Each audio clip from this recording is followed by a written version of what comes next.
Now, the important thing about the advisor is that we're going to have to learn to live with it. Because about the time you get language, and you talk to yourself at about 18 months, this is like a roommate that moves in with you and never leaves.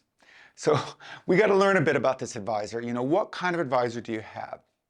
And so we're going to play a bit of a game, and I'm going to invite Maddie on the camera in a second to be in this game. And in this game, 3 out of 4 times, Maddie dies, and 1 time she survives.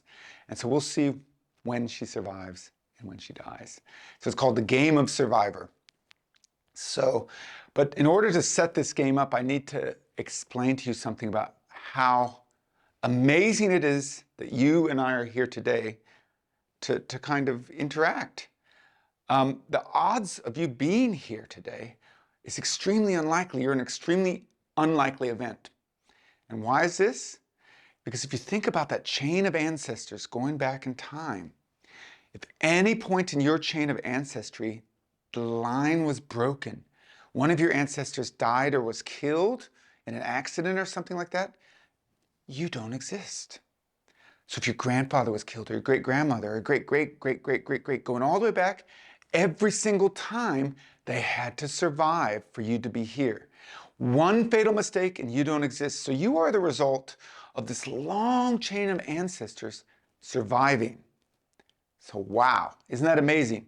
So what we need to find out now is, what kind of advisor do you need in order to make 0 fatal mistakes and not die? So I'm going to bring Maddie on now, and Maddie, come on board. And this is Maddie, and even though she's wearing this modern garb, I want you to imagine that this is like 50,000 years ago, or something like that. And remember that this was a time before humans had mastered the physical earth. This was a time when you could die from snow, or from rain, or from sickness, and things hunted you. You weren't just a predator, you were also prey. And you lived out in the wild, and you could very easily be killed. And so Maddie is going to, there's going to be 4 versions of Maddie. And this first version of Maddie is going to have no advisor. So I'm going to play Maddie's advisor. And she's sitting in, let's just say, a grassland. And off in the distance in this grassland is some brown blob that's gradually moving towards her. Now we know it's a lion, but Maddie can't quite make it out. But Maddie doesn't have an advisor. So as the green blob approaches, this is what she hears. Total silence. How many of you want this silence? Want the advisor, that worrying mind, to just shut up? And here's Maddie's. Now, Maddie, I'll ask you, how likely are you to survive? You survive or not survive? I'd say pretty slim. Not pretty surviving. slim. That's right. Because the advisor is like a don't get eaten machine. It's a threat machine, and its purpose is to detect threat. If she didn't have it, she would have died. So that's one Maddie down. Okay, so Maddie dies, so go off. And now the new Maddie comes on. Here's Maddie number 2. All right. So we've learned one thing. Everybody has an advisor. This is a don't get eaten machine, a threat detecting machine. So let's learn something else about it. So I'll move over here. Maddie's machine over here. Now Maddie has a threat detecting machine, right? So here it goes. Oh my God, what's that over there? What's that in the distance? What's that brown blob? I've never seen that before. Now Maddie doesn't like this advisor, so she turns around and tells it to shut up. What is that? There's something slithering towards me in the grass. I don't like the look of that. What is that? I don't know what to do. You can turn around and say, shut up anytime you want. Shut up, leave me alone. I'm trying to concentrate. So Maddie, this version of Maddie, Maddie version 2, can shut up her advisor. Now, what do you think? Is she going to survive or not survive? What do you think, Maddie? I think I might survive, because I'm noticing the threat a little bit more, but maybe when I shut him up, that might not be helpful. Yeah. Well, remember, how many fatal mistakes could all your ancestors have made for you to be here? 0.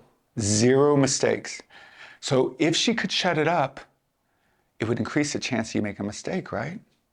Even slightly. and that would be enough. So odds are that you would probably have been killed. So off you go again. That's Maddie version number 2. Now we're going to get Maddie version number 3. And I'm going to show, she's going to have 2 potential advisors here, and we're going to vote which one gets to stay with her. So again, she's sitting in the grass. And again, there's this brown blob approaching her. And I want you guys to think about which one of these advisors is likely to help her survive. So here's the first one. What's that in the distance? Oh no, that's really dangerous. I should get moving soon. I don't know what that is. Okay, so this is a very threat-oriented advisor. Then she has this, which is kind of like a mellow advisor. It goes like this. Oh no, what's that over there? Is that dangerous? What could that be? Oh, it's probably nothing. It's pretty far away still. Okay, this one is a bit on the negative side, and this one's a bit mellow. Tell me, Maddie, which one of these is likely to help you survive? I think the more negative one. Interesting. You are absolutely right. And so thank you, Maddie. That's the one that survives. And so why did the 2 negative ones survive and not the mellow one? Because we all want to mellow out our advisors, right? But remember, how many mistakes do you get to make? How many mistakes did your ancestors make? 0, right? 0 mistakes. So they made 0 mistakes. So do you want a threat detection system that is a bit too sensitive, if you can make 0 mistakes, or a little bit undersensitive and mellow? If you guess that you want a system that the alarm goes off too often, you're absolutely right. Because remember, your advisor is there to keep you safe. It's not there to make you happy. So now we learned 3 things about this roommate that's moved in when we were 18 months, this verbal advisor, and is going to live with us for the rest of our lives. We've learned everybody has this roommate. You cannot turn it off, and it can be a bit negative.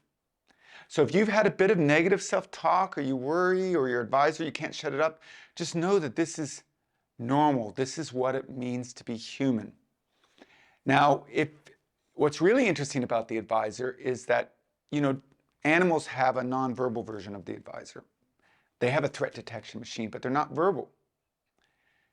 And what does it mean for the advisor to be verbal? This sounds complicated, but it's not actually.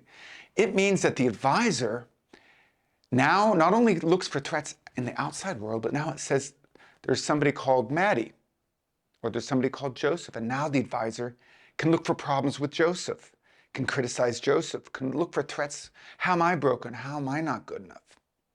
Right? So the advisor gets turned on the self sometimes, and it can be decidedly unhelpful. And there's one other thing to know about this advisor. When we're talking about surviving over centuries, I want you to think about this. What do you think was one of the greatest threats to human life?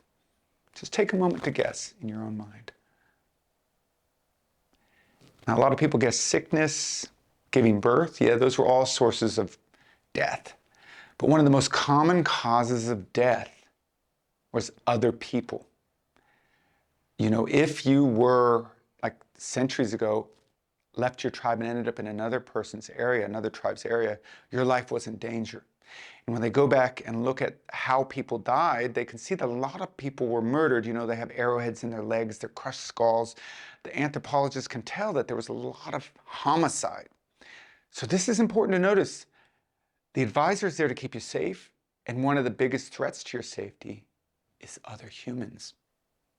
So this advisor can be a little bit negative when it comes to evaluating others. Are they dangerous? Are they going to hurt me? Maybe this is the reason why when we want to hang out with people, we go to places where there's really loud music and it's dark, and we're just trying to kind of knock out that danger detection machine enough that we can have a caring moment with somebody. Because this advisor isn't there to make you happy. It's there to keep you safe. So it's important to remember this if you feel a bit afraid of people sometimes and not trusting. This is what advisors do. So once you recognize that you're not broken, there's not something wrong with you because you have an advisor like this. You have an advisor like this because you're a human being. Then you can start to make peace with this advisor and learn how to live with it more effectively.